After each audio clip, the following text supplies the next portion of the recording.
Lens maker सूत्र यानी lens maker formula.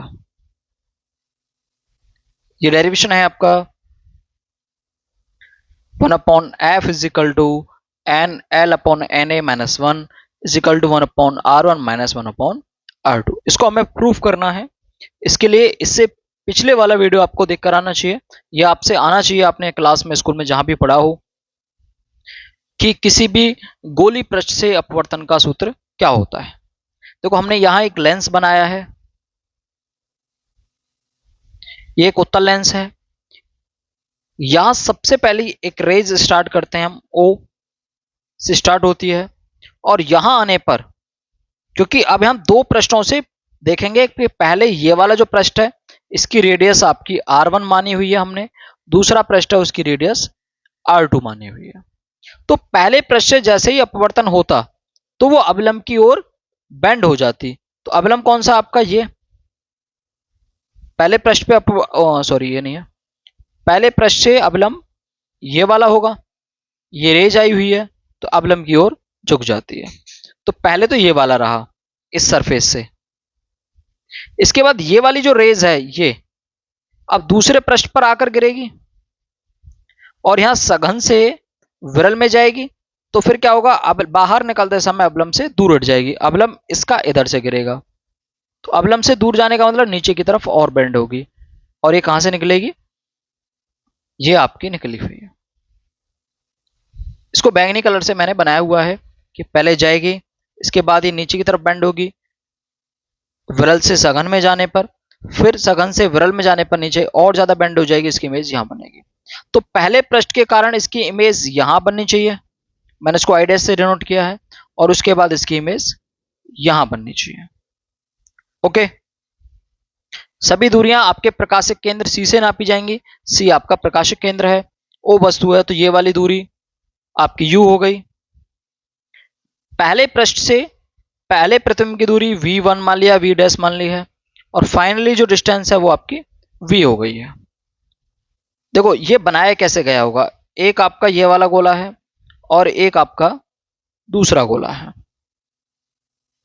Okay, इसकी रेडियस जो है वो r1 मान के चलते हैं, पहला गोला है, और इसकी रेडियस r2। ये वाले गोले से उत्तल लेंस बना हुआ है। चलिए, एक उत्तल लेंस जिसका अपवर्तनांक n2 है, इसका अपवर्तनांक n2 है, और n2 को आप nl भी लिख सकते हैं, बाद में हम देखेंगे। Refractive index of lens nl। Lens के दोनों ओर n1 माध्यम है, मतलब कि एयर है, और कुछ भी रख सकते हैं आप। माध्यम स्थित है, लेंस के मुख्य अक्ष पर स्थित O की दो इमेज बनती हैं, एक आई डैश और एक आई। पहले ये वाली इमेज बनती है, फिर ये वाली बनती है। सभी दूरियां प्रकाशिक केंद्र से नापी जाती हैं, मैंने बोला है C एक प्रकाशिक केंद्र है। दूसरे वास्तविक प्रतिबिंब के लिए प्रथम प्रतिबिंब वस्तु का कार्य करता है, मतलब दूसरी इमेज के लिए पहला प्रतिबिंब ऑब्जेक्ट का काम करेगा। ओके, यहां n1 मैंने रिफ्रैक्टिव इंडेक्स ऑफ एयर माना हुआ है और दूसरे के लिए n2 मतलब रिफ्रैक्टिव इंडेक्स ऑफ लेंस माना हुआ है।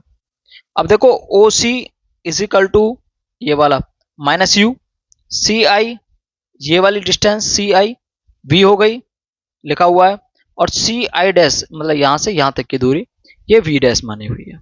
ओके, यहां से अब आगे हम स्टार्ट करते हैं।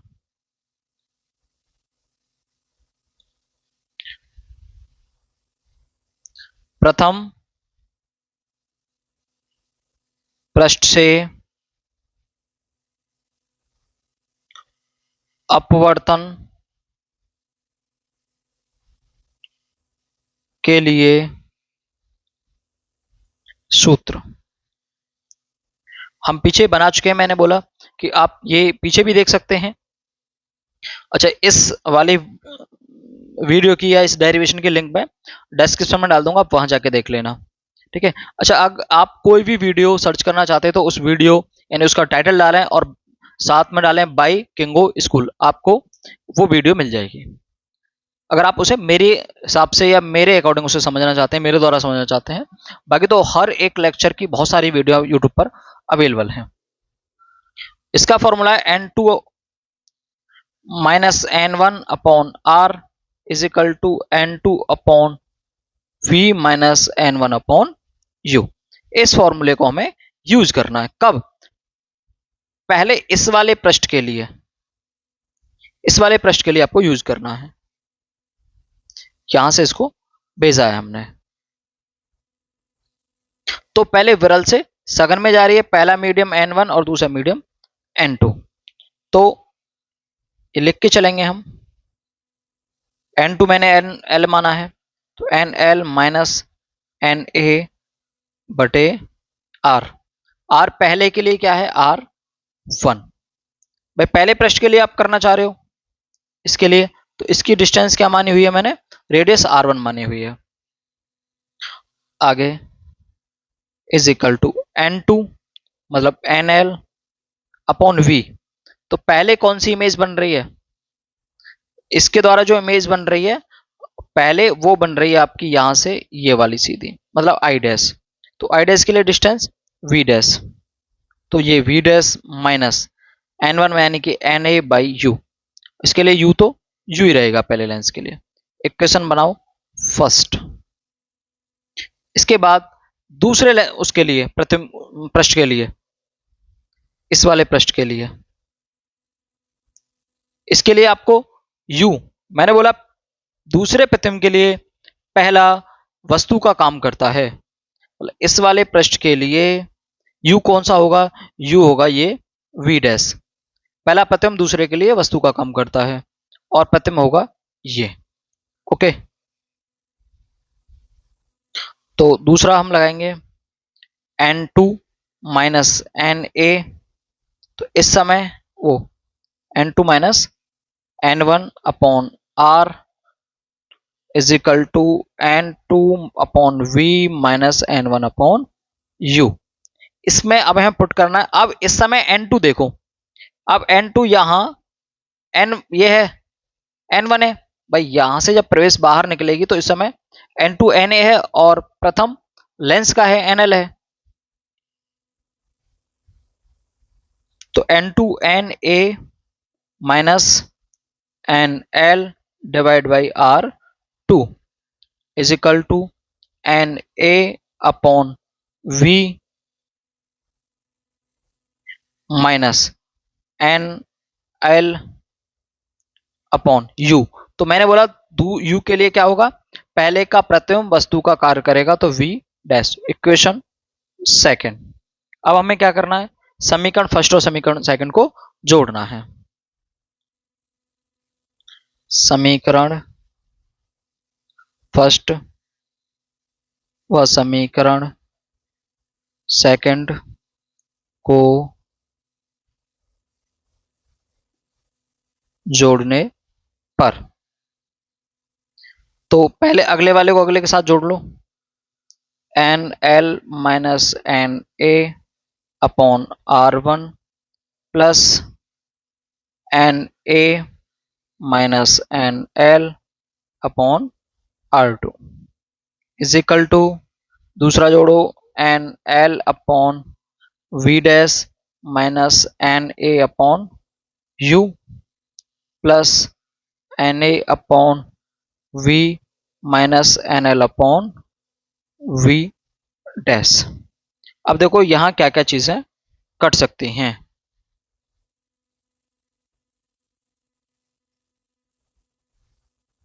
nl upon minus v dash, इससे ये कट जाएगा भाई, ये नेगेटिव का ये पॉजिटिव का है। तो एक तो ये काट सकते हैं, काटो।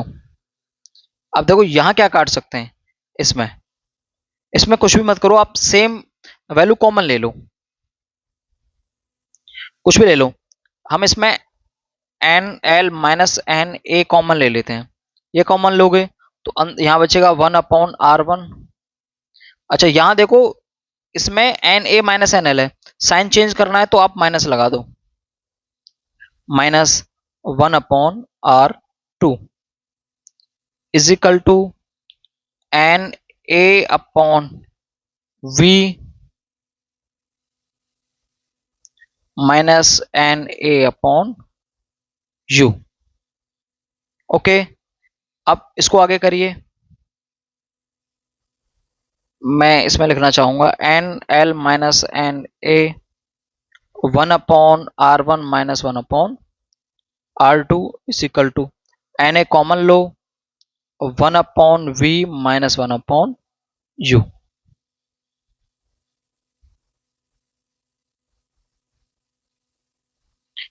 अब इसमें आगे क्या करना है हमें, Na minus NL minus Na ये मल्टीप्लाई में है, हम दूसरी तरफ इसे डिवाइड में भेज देंगे,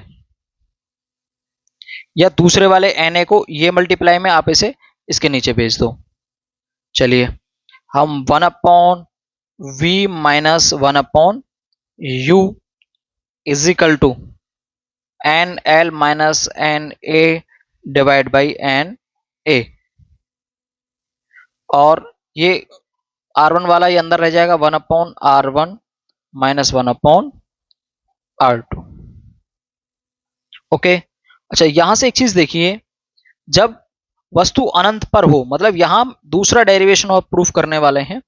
अगर मैं यहां कह दूं यदि u is equal to infinity तो v इज इक्वल टू, तो प्रथम कहां बनता है, f पर। तो रखो हम इस इक्वेशन में, इस थर्ड इक्वेशन में ये वाली बात रख रहे हैं, तो 1 अपॉन v, तो ये हो जाएगा 1 अपॉन f हो जाएगा, क्योंकि 1 अपॉन u, ये आप इन्फिनिटी रखोगे तो जीरो हो जाएगा पूरी टर्म, तो 1 अपॉन v की जगह क्या रख दोगे, v is equal to f, यानी 1 upon f is equal to nl minus, मैं तो इसको अलग अलग लिख रहा हूं, nl upon na minus na divide by na into 1 upon R1 minus 1 upon R2।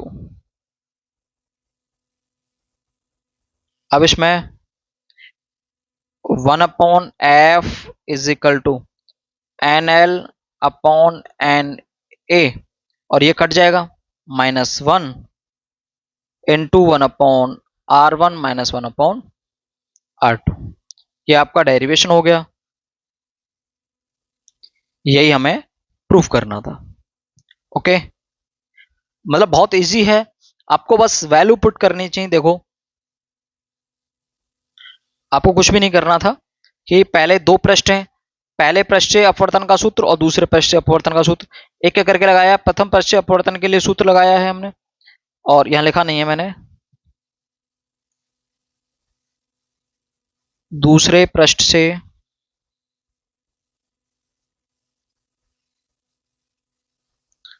अपवर्तन का सूत्र।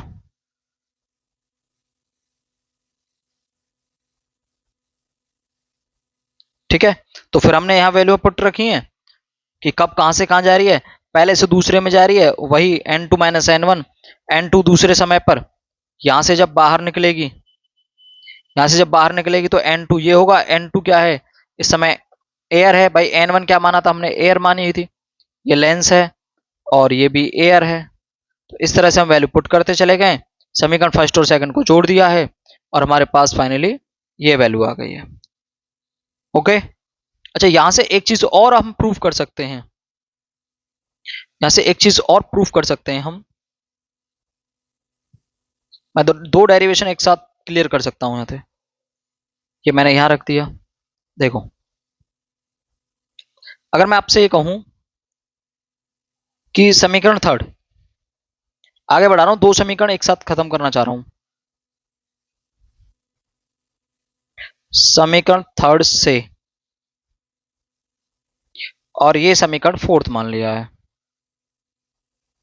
समीकरण थर्ड से, या ऐसे कह देता हूं थर्ड व फोर्थ से। तो यहां देखो ये इसमें 1 upon v minus 1 upon u is equal to ये सब कुछ है, तो ये दोनों तरफ तो ये बराबर है भाई, यहां भी वही चीज है, ये सेम बराबर है, तो ये लेफ्ट वाला लेफ्ट के बराबर हो जाएगा, अर्थात समीकरण 3 व 4 से 1 upon f is equal to 1 upon v minus 1 upon u, ये डेरिवेशन भी हमने यहीं खत्म कर दिया है। ओके, तो मिलते हैं अगली वीडियो में, देखते रहिएगा। अगर आपने अभी तक चैनल को सब्सक्राइब नहीं किया है तो कर लेना एक बार। धन्यवाद।